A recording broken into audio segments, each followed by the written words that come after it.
Hi అండి, welcome to my channel. నా పేరు దేవి. అక్షయ తృతీయ రోజు లక్ష్మీదేవికి ఇష్టమైన చక్కెర పొంగలి ఎలా తయారు చేయాలో ఈ వీడియోలో చూద్దాం.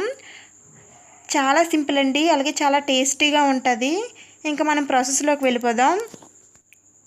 ఒక గిన్నె తీసుకొని దాంట్లో ఒక గ్లాసు బియ్యం వేసుకోవాలి.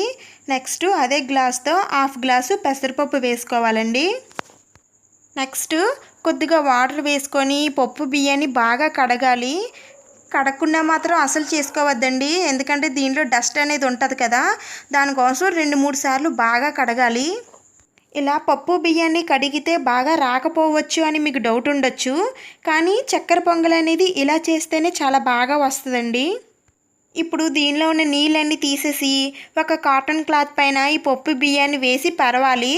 ఇది మొత్తం ఫ్యాన్ గాలి దగ్గర మాత్రమే ఆరబెట్టాలండి, ఎండలో మాత్రం అసలు ఆరకూడదు. ఫ్యాన్ గాలి దగ్గర ఫుల్గా ఆరిపోవాలి. మొత్తం ఆరిపోయాక ఇలా ఉంటుందండి. స్టార్టింగ్ పప్పు బియ్యం ఎలా ఉన్నాయో అలానే ఉంటాయి. ఇలా చేసుకోవడం వల్ల చాలా హెల్తీగా ఉండొచ్చు. నెక్స్ట్ స్టవ్ వెలిగించి కుక్కర్ పెట్టుకోవాలి. ఇప్పుడు ఆ కుక్కర్లో జీడిపప్పు వేసుకొని ఫ్రై చేసుకుందాం. నెయ్యి ఏమి వేయట్లేదండి ఇక్కడ, నేను ఓన్లీ అవి మాత్రమే ఫ్రై చేసుకుంటున్నాను. ఒకసారి ఇలా ట్రై చేయండి, మీరు చాలా బాగుంటాయి. నెయ్యిలో వేయించిన వాటిల కన్నా ఇలా వేయించుకుంటే చాలా టేస్టీగా ఉంటాయి.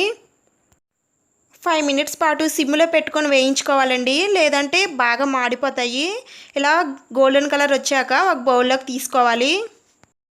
నెక్స్ట్ అదే ప్యాన్లో పప్పు బియ్యాన్ని కూడా వేసుకొని 5 మినిట్స్ పాటు సిమ్లో వేయించుకోవాలి. ఇలా వేగేటప్పుడు మంచి స్మెల్ వస్తుందండి, అప్పుడే వేగిపోయాయని మనకు తెలుస్తుంది. ఇలా పప్పు బియ్యాన్ని వేయించుకోవడంలోనే చక్కెర పొంగల్ టేస్ట్ అనేది ఉంటుంది. ఇలా పప్పు బియ్యం వేగిన తర్వాత ఫస్ట్ మనం ఏ గ్లాస్తో అయితే పప్పు బియ్యాన్ని కొలత తీసుకున్నామో అదే గ్లాస్తో 3.5 గ్లాసులు వాటర్ వేసుకోవాలి. వాటర్ వేసుకున్నాక 1/2 టీ స్పూన్ నెయ్యి వేసుకోవాలి. ఇలా నెయ్యి వేసుకోవడం వల్ల పప్పు బియ్యం ఉడికేటప్పుడు మంచి స్మెల్ అనేది వస్తుంది. ఇప్పుడు వీటన్నిటిని బాగా కలుపుకొని కుక్కర్ మూత పెట్టి 3 or 4 విజిల్స్ వచ్చేంత వరకు ఉడికించుకోవాలి.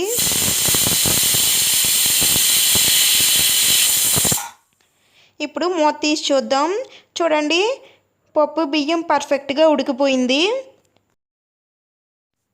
ఇలా చేత్తో పట్టుకుంటే పప్పు బియ్యం మెత్తగా అవ్వాలి.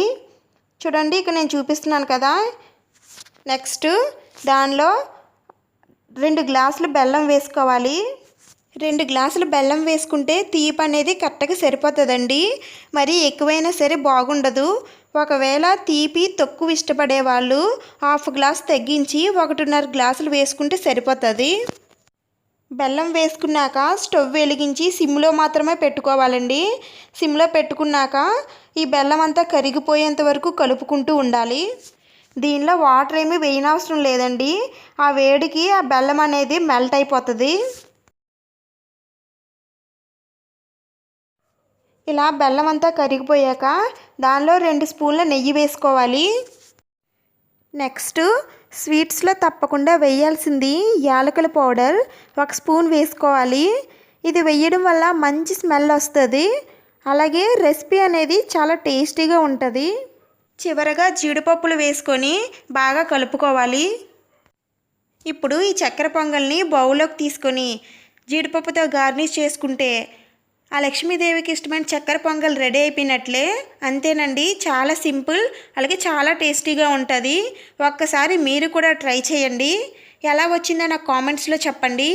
నా వీడియో కనుక మీకు నచ్చినట్లయితే తప్పకుండా లైక్ చేయండి, షేర్ చేయండి, సబ్స్క్రైబ్ చేసుకోండి, అలాగే పక్కనే ఉన్న గంట సింబల్ ప్రెస్ చేయండి. Thank you for watching.